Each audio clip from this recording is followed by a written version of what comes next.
turn this recording on here. Oh shit.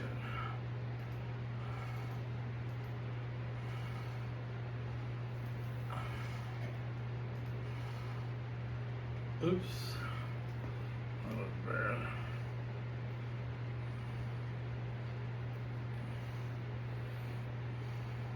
I've never recorded a Zoom session, so I can't help you out there. Well, I needed that little setting button, I think. That's how I was turning it on a while ago. Oh, let's see, maybe somewhere up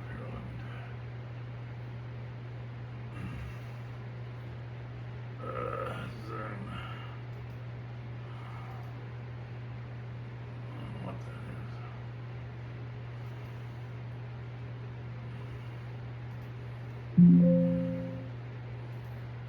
Oh, fuck.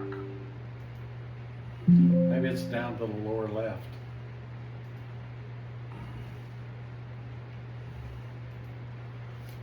Oh, maybe right. There it is. Right there. That's what it is. I forgot. Record to the cloud, right? I guess. Recording in progress. Okay. Go ahead and click on Got It up there on the right. Okay. This.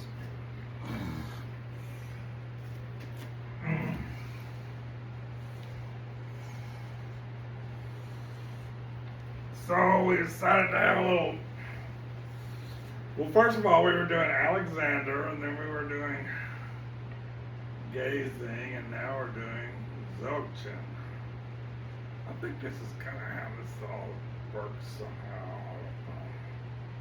Seems like Alexander is sort of really, I think, maybe like this shamatha aspect, or it encompasses some ways. Represents the shamatha aspect of Dzogchen, let's say, and some ways Gazing represents Vipassana, Vipassana aspect of Dzogchen, and you bring them all together, and now we're at Dzogchen. Seems to work for me. Does it work for you, Gary? Sure.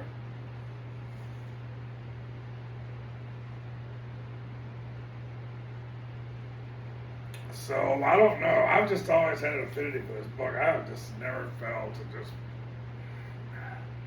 really benefit from reading this book. I've read it a lot. And I just like to read it. I like to just give talks. I thought I would maybe give talks, but I think this is a better way to go here.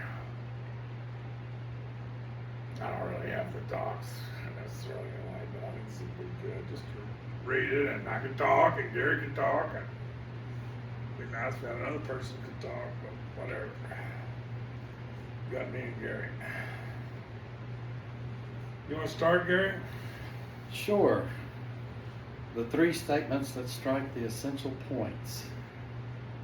Number one is introduced directly to one's own nature. Number two, one definitively decides upon this unique state. 3, one continues directly with confidence in liberation. A short commentary on the three statements of Garab Dorje. As for the direct introduction to one's own nature, this fresh, immediate awareness of the present moment, transcending all thoughts related to the three times, is itself that primordial awareness or knowledge, yeshish, that is self-originated intrinsic awareness, rigpa. This is the direct introduction to one's own nature. 2, as for deciding definitively upon this unique state, whatever phenomena of samsara and nirvana may manifest, all of them represent the play of the creative energy or potentiality of one's own immediate intrinsic awareness. Since there is nothing that goes beyond just this, one should continue in the state of this singular and unique awareness. Therefore, one must definitively decide upon this unique state for oneself and know that there exists nothing other than this.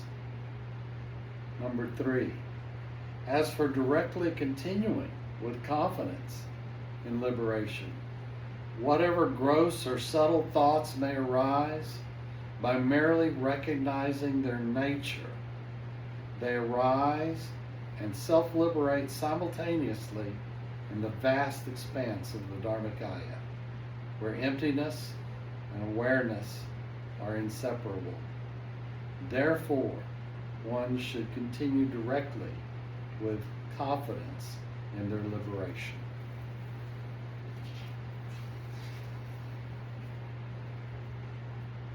You want to pick it up there, or you want me Yeah, to I guess I continue? could. You want to say anything about any of that? Oh man, that is pithy. You know, if you get those 3 statements, you got it.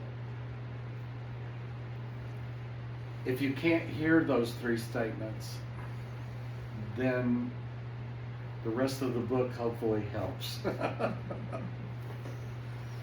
It's like impossible to teach this unless you're a guru, unless you're Buddha, and you're transmitting the state somehow. You know, I mean, it's fantastic to read this and study this, but you need it straight from the horse's mouth, you know. You need your guru to give you this, to place this state in your palm of your hand to show you what this is.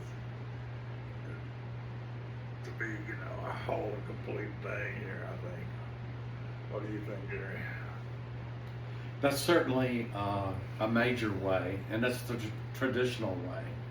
I believe that there's some non-dualists out there now that can do the pointing out instructions and put it more in the language of today, which I think could help some. You know, some people awaken spontaneously. It's rare, but they do. I think it's all helpful, you know, any kind of familiarization, anytime you go over this text, man, I mean, you're getting closer to what it is. I mean, in some ways you're seeing how simple it is, you know. Maybe you don't have your teacher just to show you the state of mind, but you get it's like a repetition. It's like the Dharma is kind of simple and sort of, especially the Dzogchen Dharma is kind of simple in a way, but you just hear it, you know, 1,000 times from your teacher or from these texts, and it just becomes familiar to you, and it begins to dawn on you. And these 3 statements are, you know, kind of how that familiarity might happen. You know, you initially get introduced to it, and then you kind of take a decision, oh, that really is it. It really is the meaningful point, and there's not another meaningful point. And then, you know, just doing the work to never let that slip away. Never let yourself be separate from that. Or, you know, or learning how that one can grow toward that, maybe.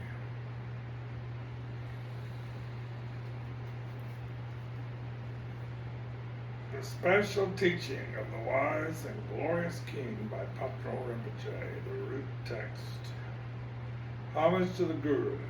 The view is Longchen Rabchampa. The infinite, great, vast expanse. That's the meaning of his name. The meditation is Kensei Otsu, the light rays of wisdom and love. These are his 3 gurus, and their names contain the meaning of this. And the conduct is Galway Nyuku, the fresh sprouts of future Buddhas. Anyone who practices wholeheartedly in this way will surely attain Buddhahood within a single lifetime without striving after it. And even if one does not accomplish the practice one's mind will surely enjoy happiness. Ah, la, la. Number 1. As for the view of Longchen Ramjampa, the infinite, great, vast expanse, there exists 3 statements that strike the actual essential points of the practice. First, allow one's own mind to settle into a relaxed state, without thoughts, neither diffusing nor concentrating them.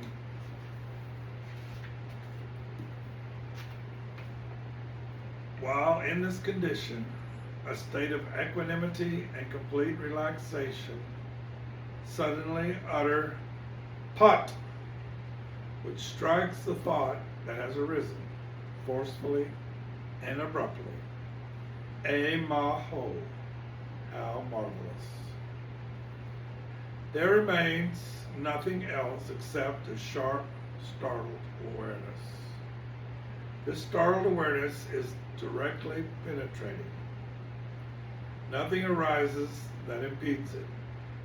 It is indescribable. One should recognize this as the immediate intrinsic awareness, which is the Dharmakaya itself. This direct introduction to one's own nature is the first essential point.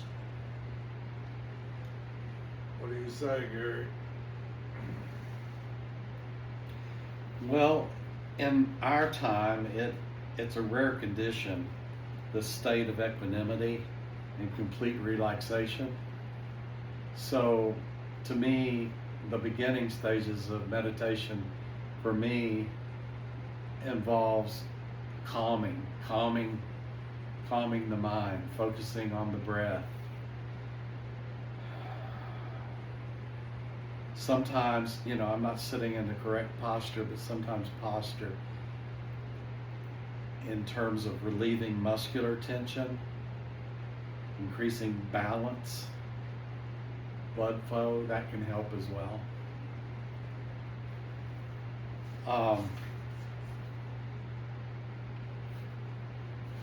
In terms of thoughts, it says without thoughts. I've found it impossible not to have thoughts, except I am able to observe the gap in between thoughts. So there is awareness there. Normally, I think our awareness is almost magnetically merged with whatever thoughts arise. We think that we are thinking them.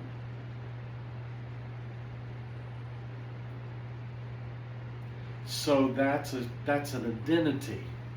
The thoughts serve as reference points to keep our identity comfortable.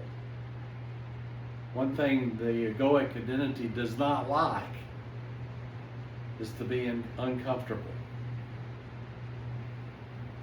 It defends against it. It avoids feelings of uncomfortableness. So learning how to just sit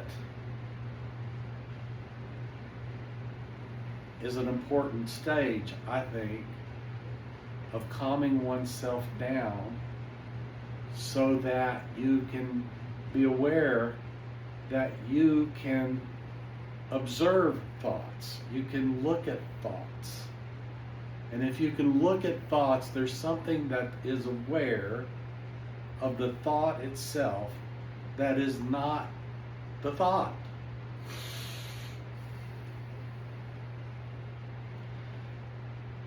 In my experience, a lot of people just pass completely over that. They're so identified with thought, it just doesn't rise to the level of recognition that intrinsic awareness precedes the thought.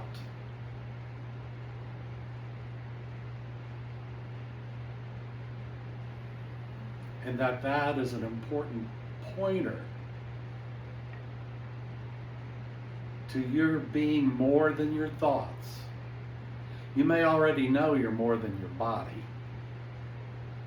You already may know that you're more than your emotions. But knowing that you're more than your thoughts is an accomplishment somewhere along the way, in my opinion. So I don't know, I was going to try to say something about,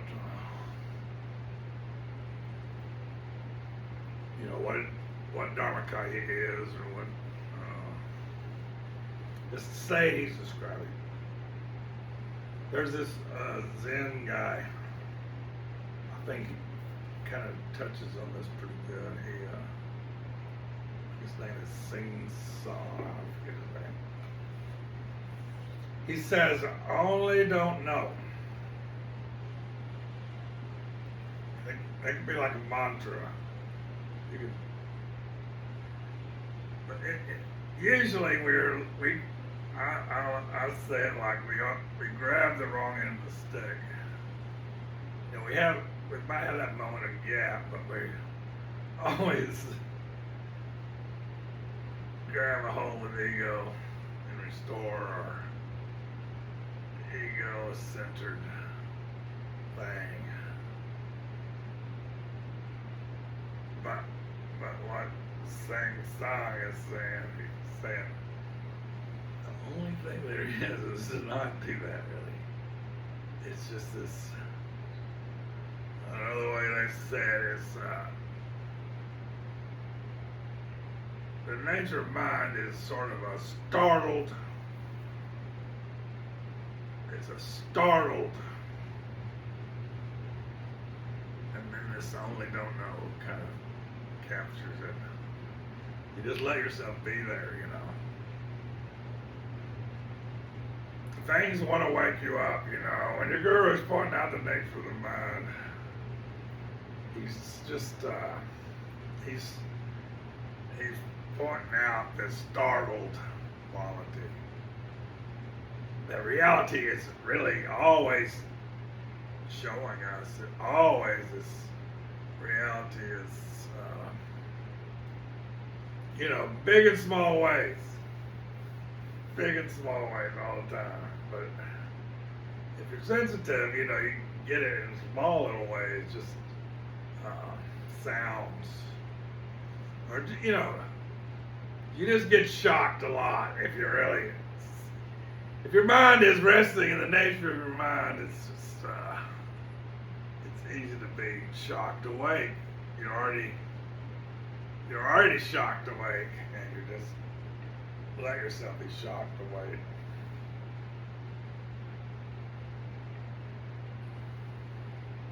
Yeah, it's exactly like Jerry said. It's uncomfortable. That's the reason we don't hang out there.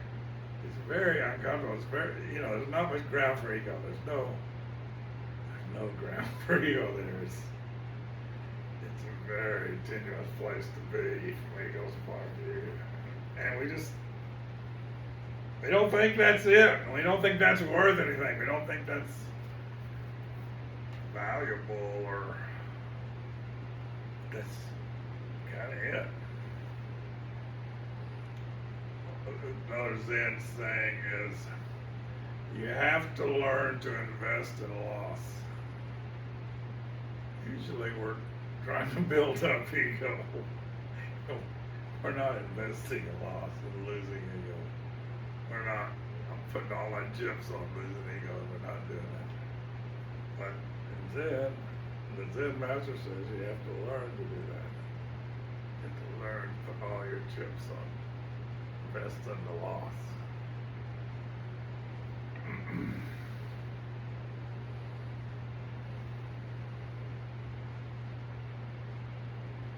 It's in Barrel Flip, Peru. It was so interesting being around Trungpa Rinpoche. And I've never been around anybody, but I think Dilgo Khyentse Rinpoche was very similar. Even his holiness is very similar. It's just this, Trungpa Rinpoche was, I don't care who you were, man. having Trump or everything in front of your face would mess you up. Your usual approach to collecting ego was not working. It usually worked, but it just didn't work all of a sudden. It was tragically, you had no ground. The ground was gone, man. Reality had stepped in, and the ground was gone. The ability to do that was not there anymore. You had to face something that you probably didn't face very often. It was very disturbing to everybody. Particularly more. There are a lot of teachers who have a lot of ego, man. Those guys, they were losing their minds. But everybody's losing their mind. Everybody's losing their mind. That's kind of what they're talking about here, I think. Don't you think, Gary? Well, you know, our parents give us from a very, very early age the labels of this, the labels of that. And from those labels, we learn those labels. We have to learn those labels in order to communicate and to behave the way that our parents, if our parents say, don't do this or don't do that, we have to learn what that means. They got those labels from their parents and so on and so forth. So those labels become the building blocks of concepts. And before you know it, you've got an ego. You've got a collection of concepts, a collection of habitual behaviors. And that's the way of the world. That's the way of samsara.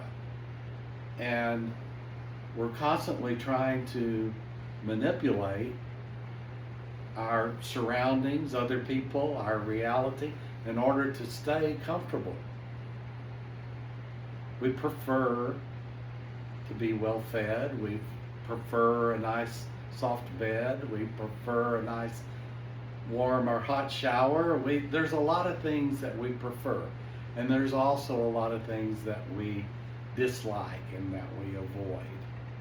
And so over the course of a lifetime, there's just so much structure there. And that structure is generally represented by how we're thinking, what the thoughts are. The thoughts are structure. Dharmakaya, on the other hand, as they were saying in this, is that vast expanse. Vast expanse. No obstructions. No ground. A lot of times the word emptiness is used for that. But there's other words too. And all of the words are just pointers. They're just pointers. So don't take the word emptiness, to mean what you think it means. First of all, it's not a thought. It can't be described by a thought. But it is an experience. It can be experienced. So to me, Dharmakaya is just that vast. That's how it's perceived by whatever mind is left over. You know, maybe you wake up from it later and then you recall it and you give it a title or a name or a label or something like that. But it itself doesn't have those things. It just is. So if that's the true nature of reality, and ego is the confinement, the constriction,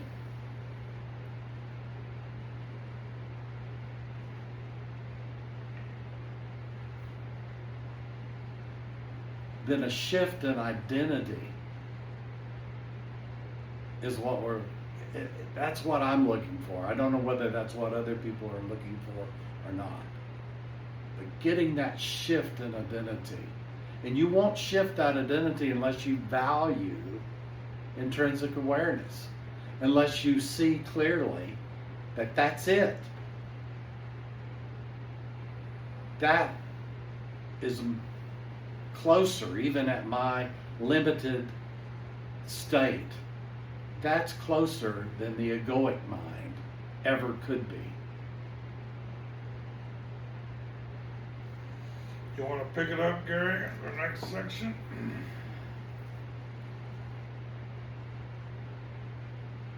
2. Did we get over to 2? I didn't turn the page. I think we're at 2. I thought okay. 2. Whether thoughts are proliferating or remaining in a calm state, this is perfectly all right.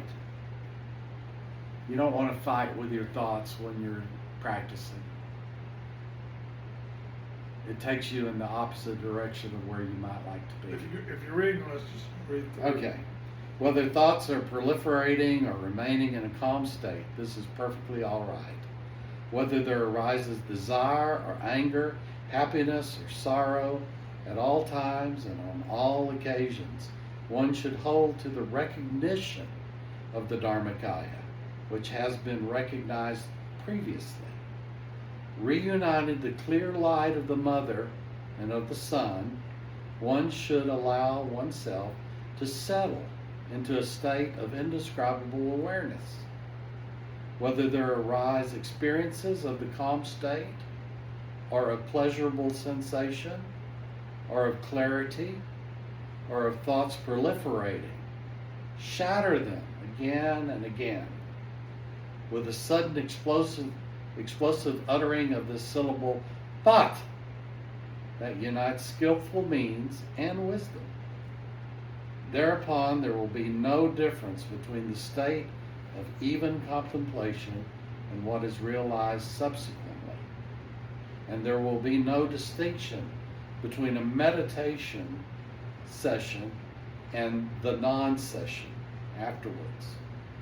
One should continuously remain in the state where they are inseparable. Nevertheless, if one is unable to attain stability in this, then having renounced all worldly entertainments, it is important to meditate and divide one's practice into discrete sessions at all times, and on every occasion one should continue in the state of this single Dharmakaya, and one should discover that there is nothing other than this. Thus, directly discovering this single state is the second essential point.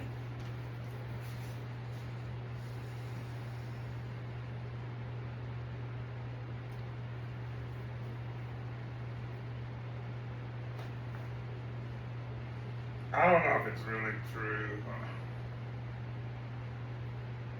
But something I really get out of this second point is, that usually like we meditate, we do pretty good, we meditate. We get off the cushion and it's, we don't even consider the second point, that we would have no difference getting off the cushion, that our minds would not vary. In other words, we're pretty committed to Rigpa when we're meditating. We've got some allegiance to, we're confused a lot, we're lost in thought a lot, but we're not lacking in effort in the contemplation. But we step off the cushion, man, we are like Gonzo. Our commitment to and this second point is they talk a lot about the teaching different places that it's sort of like saying your hair's on fire. Meditate like your hair's on fire. There's you decide this is important, this is immediate, there's not like two things going on here, there's one thing going on here. Either I do what I commit myself to do, which is not be separate from, what we want to do is rest our mind in the nature of our mind. And it doesn't matter if the mind is not moving or moving. That one still has this commitment. It's a lot easier to do it when the mind is not moving. A whole lot easier. But then, when you do it when the mind is moving, that's when you really got something. That's when you really got something. That's when your commitment really means something. So anyway, usually we would not even consider it as a possibility that we could make this kind of commitment getting off the cushion, that we're not going to let my mind vary.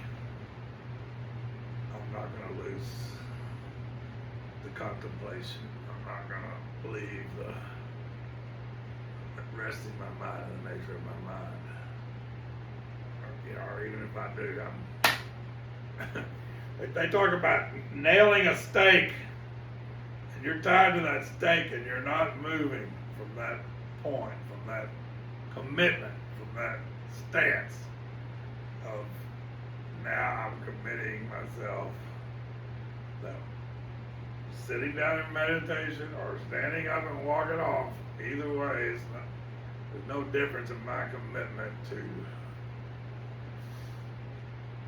entering the contemplation.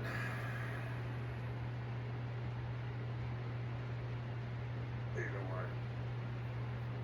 I mean, that's not the only thing this is talking about, but that's one thing it talks about that has become important to me. I mean, I'm not always able to do that, but I've had times when it was like, it just dropped down out of the sky to me that this was what was going on and this is it. And make this commitment or just go on living your life, And at the times that I've done that, it's been so powerful.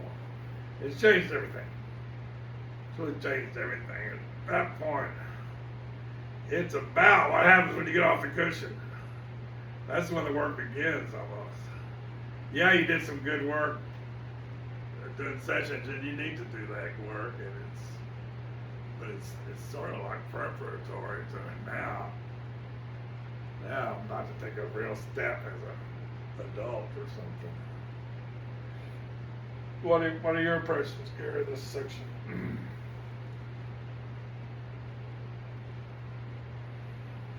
Well, I agree.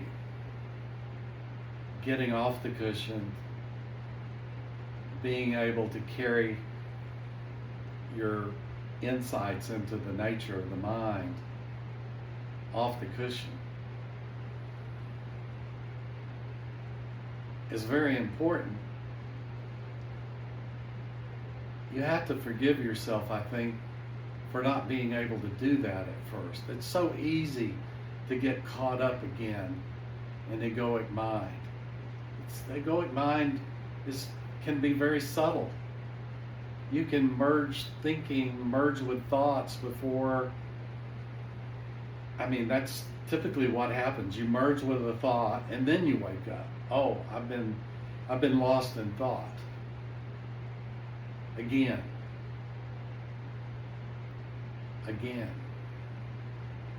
But there's always this understanding that that's not where ultimate reality is. It's something that arises out of Dharmakaya, but it can arise from no other place than Dharmakaya. But it's not something incredibly precious like Dharmakaya is. Thoughts are temporary. We don't normally perceive where they come from. We know that they last a little while, but we don't know exactly where. We can't point to a thought. And then they disappear. And we don't perceive what they disappear into. But Dharmakaya is that vast expanse of emptiness and clarity and cognition, awareness.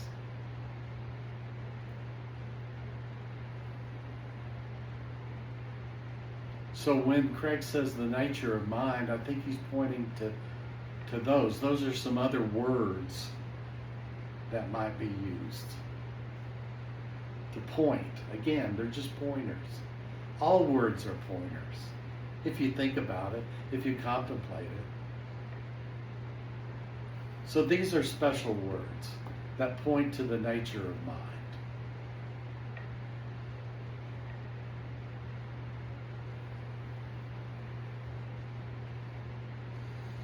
Well, you want me to do the next section? Yeah. 3. At that time, whatever desires or aversions, whatever happiness or sorrow, whatever discursive thoughts may suddenly arise, while remaining in the state of recognizing them, one does not follow after them. Since one holds to the recognition of the Dharmakaya on the side of liberation, then, for example, like drawing pictures on the water, there is no discontinuity between the self-arising of thoughts and their self-liberation. Therefore, whatever arises in the mind becomes the food for empty, naked awareness and is consumed. Whenever movements of thought occur, they represent the creative energy of the king, who is the Dharmakaya. Without leaving a trace, these thoughts are self-purified. Ah, la, la. The way of their arising will be the same as previously, but the particularly crucial essential point is the way in which thoughts and experiences are liberated. Without this latter, meditation will merely represent a path of erroneous delusions. But if one possesses this essential point, then non-meditation is truly the state of the Dharmakaya. Therefore, directly continuing with confidence in self-liberation is the third essential point. With regard to this view, which embraces these 3 essential points, the meditation that links together wisdom and compassion, as well as the conduct in general of the sons of the victorious ones, act as friends to the view and support it. Even if all of the Buddhas of the 3 times deliberated together, there would exist no higher teaching than this. The creative energy of intrinsic awareness, which is the treasure master of the Dharmakaya, brought forth this treasure from out of the vast expanse of wisdom. But this is not like extracting ore from the rocks of the earth. Rather, it represents the last testament of Garab Dorje himself. It is the spiritual essence of the 3 transmission lineages, and should be given to the sons of one's heart and sealed. Its meaning is profound and spoken from the heart. It represents my heartfelt advice, being the essential point of the real meaning. This essential point of the real meaning should not be allowed to disappear, nor should one allow this secret transmission to be profaned. This is the special teaching of the wise and glorious King.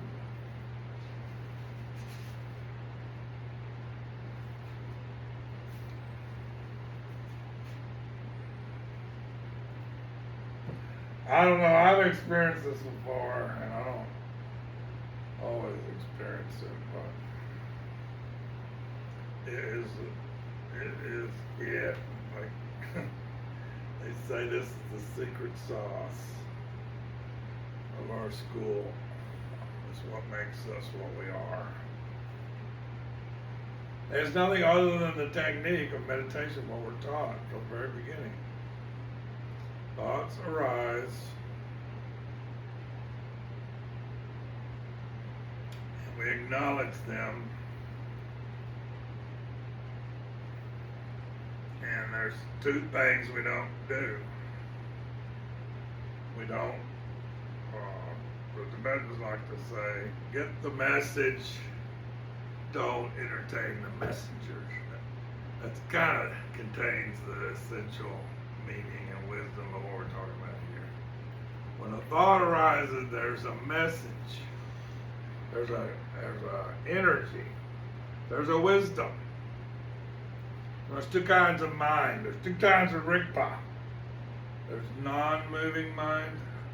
There's moving mind. You know, usually we're confused in non-moving mind and think it's a thing. Think it's something to grasp. Think it's something to celebrate and make it to a mountain. And then there's moving mind. We think, oh, it's made a mistake. It's really not like that. It's non-moving mind is sort of the nature of the mind. But the moving mind is the expression of the mind. So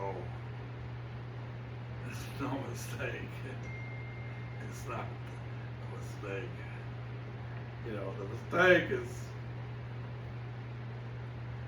is not being there quick enough to get what the deal is. The mistake is being too late, and you're behind. You know, you're always trying to catch up. But you know, the Buddhas, or the guys that are thinking like Buddhas, are not slow at that point. They're not behind. They're really, when the thought arises, they're there. That moment is not like, I missed it, I gotta catch up. They're there. And there's a message, and there's a healing. There's always a healing. Or there's a creative impulse. There's either a healing or a creative impulse. Either way, you can use that creative impulse possibly in the future, you know. Possibly you get off the cushion or whatever, you know, your contemplation, you go to your work, and that creative impulse was not lost to you, you know, and you're able to use it. Or there's a healing. There's some message there. There's a healing that is happening.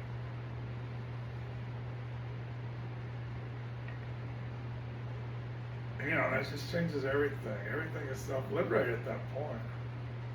There's no fighting. You gotta fight. Otherwise, if you're chasing that around, you gotta fight.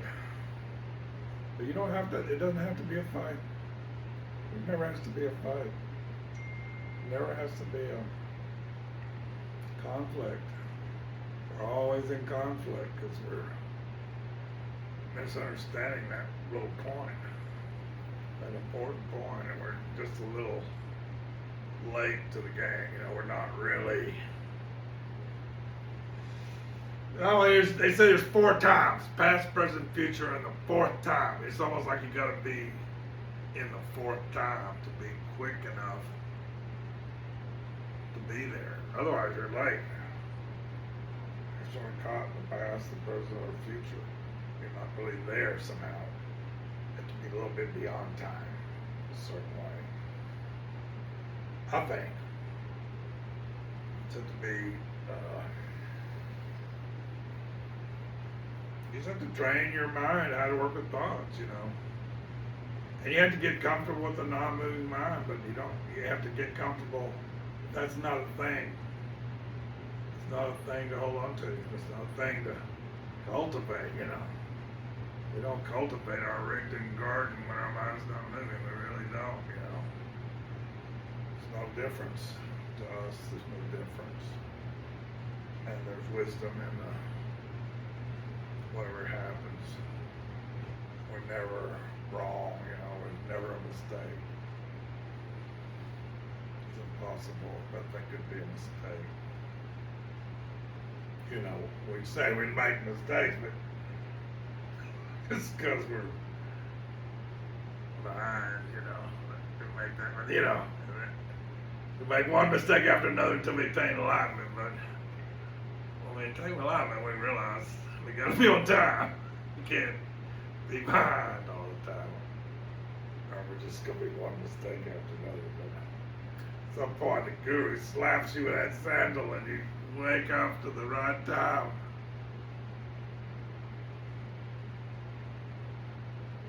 Same time your guru's on, and you just wake up, and then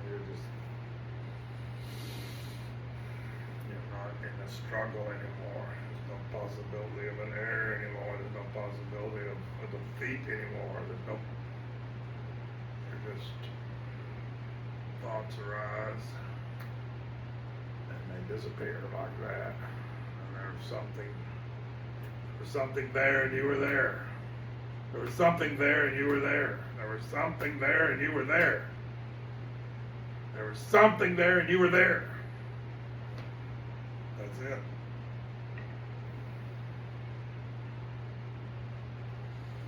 Please, Gary, say something about this third section.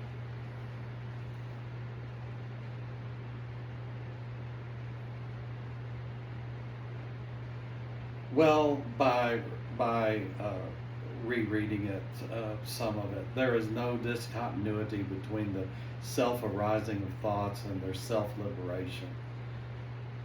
If you know that, you can watch it. You can watch that thought self-liberate. And that gives you, maybe you haven't seen that before. Maybe you have entertained the messenger. Maybe you have reinforced that thought with another thought, and another one after that, and a whole chain of thoughts. And maybe you're way down that rabbit hole before you come back to yourself, come back to awareness that, you've had a whole bunch of thoughts. And maybe those thoughts have led to certain emotional states as well. So maybe you've had a whole bunch of emotions. Or maybe you've had feelings in your body and you think about those feelings. So a lot of times there's a complex configuration of thought and feeling and emotion, those sorts of things that can just get you all tied up.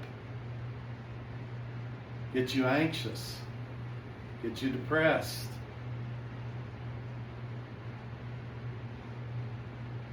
So learning this, learning to see how thoughts arise, stay maybe for a little while, and then if you don't do anything with them other than just recognize them and watch them, they disappear. You can't disappear them.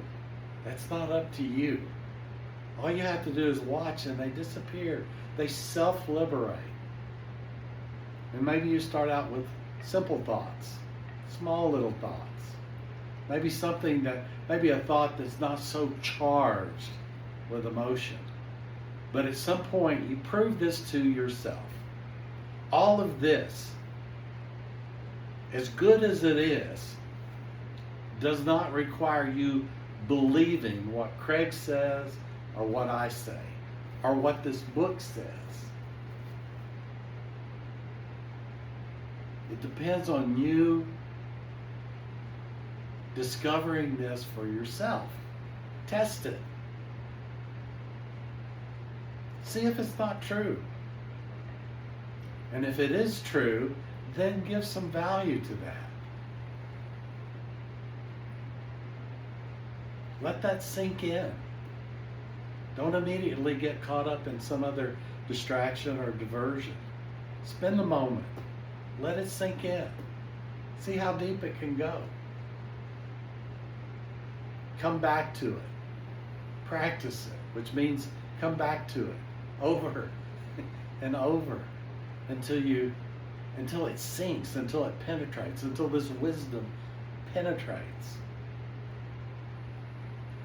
The other thing I will say is something that will help you. It seems like thoughts, in the beginning, it seems like thoughts come from out there, somewhere else, and you link them together with other thoughts, and again, you're constructing this fabrication of concept and thought. And that can be pretty constricting. It can put you in particular directions, sometimes that you don't even want to go. So letting thoughts arise and then self-liberate is a really, really meaningful pointer. The other thing that helped me personally is to realize that all phenomena, be it thought, be it my body, be it the world around me, all have their source in Dharmakaya and are the expression of the dynamic energy of Dharmakaya. So they're no other than Dharmakaya in energetic display, in energetic form. There's only Dharmakaya.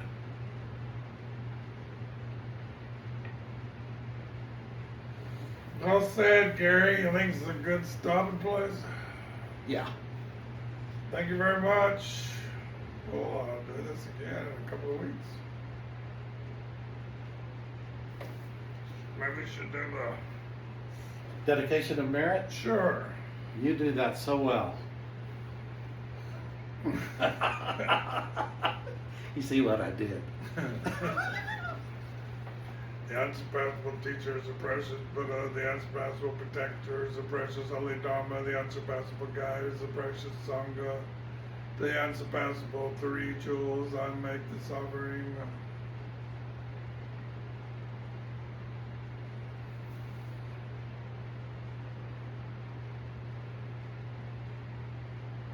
Is that it?